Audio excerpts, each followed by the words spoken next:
Hi friends, നിങ്ങൾ എപ്പോഴെങ്കിലും circuit ബോർഡുകളിൽ ഇതേപോലത്തെ സ്വിച്ചുകൾ കണ്ടിട്ടുണ്ടോ? എന്തായിരിക്കും സ്വിച്ചിൻ്റെ പ്രത്യേകത? നമുക്കൊന്ന് നോക്കിയാലോ. ഇതിനെയാണ് ഡിപ്പ് സ്വിച്ച് എന്ന് പറയുന്നത്. ഡ്യുവൽ ഇൻലൈൻ പാക്കേജ് സ്വിച്ച് എന്ന് അറിയപ്പെടും.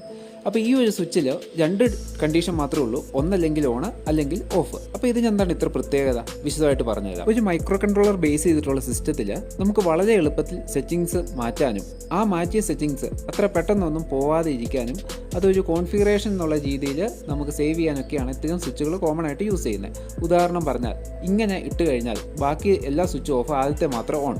ഇതിൻ്റെ ബൈനറി ഫോം 0001 എന്നാണ്. അപ്പോൾ ഇത് ഈ IC മോഡ് 1-ലായിരിക്കും വർക്ക് ചെയ്യുക. മോഡ് 1 എന്ന് പറയുമ്പോഴേക്കും ഏതെങ്കിലും ഒരു പ്രത്യേക ആപ്ലിക്കേഷന് വേണ്ടി ഡിസൈൻ ചെയ്തിട്ടുള്ളതായിരിക്കും. ഇനി അടുത്ത കോൺഫിഗറേഷൻ ആണെങ്കിൽ മോഡ് 2. അപ്പോൾ ഇങ്ങനെ നമുക്ക് ബൈനറി സീക്വൻസിൽ ഇതിൻ്റെ കോഡുകൾ മാറ്റാൻ പറ്റും. അപ്പോൾ ഇതുപോലെ മാറ്റുമ്പോൾ ICക്കകത്ത് എന്താണ് നടക്കുന്നത് നോക്കാം. നമ്മുടെ മൈക്രോ കൺട്രോളർ IC അതിൻ്റെ ആ സിഗ്നൽ കിട്ടിക്കഴിഞ്ഞാൽ ഉടനെ ഓട്ടോമാറ്റിക്കായിട്ട് ആ രജിസ്റ്ററിൽ അത് സേവ് ചെയ്യുന്നു. അതിൻ്റെ കറസ്പോണ്ടിങ് ആയിട്ടുള്ള സിഗ്നൽസിനനുസരിച്ചിട്ടുള്ള കമാൻഡുകൾ എക്സിക്യൂട്ട് ചെയ്യുന്നു. അപ്പോൾ ഒരു 4 സ്വിച്ച് ഉണ്ടെങ്കിൽ 16 കോമ്പിനേഷൻ വരെ നമുക്ക് അങ്ങനെ ചെയ്തെടുക്കാൻ പറ്റും. അപ്പോൾ പ്രോഗ്രാമിംഗ് വേണ്ട, വളരെ ഫാസ്റ്റാണ്, റിലയബിൾ ആണ്. ഇതുകൂടാതെ ഇൻഡസ്ട്രിയൽ ആപ്ലിക്കേഷനകത്തൊക്കെ ഒരു സിസ്റ്റത്തിൻ്റെ ടെസ്റ്റിങ്ങിനും ഡീബഗിങ്ങിനും ഒക്കെ വളരെ പെട്ടെന്ന് മോഡ് മാറ്റാനും ഈ ഒരു കോൺഫിഗറേഷൻ സിസ്റ്റം സഹായകരമാണ്.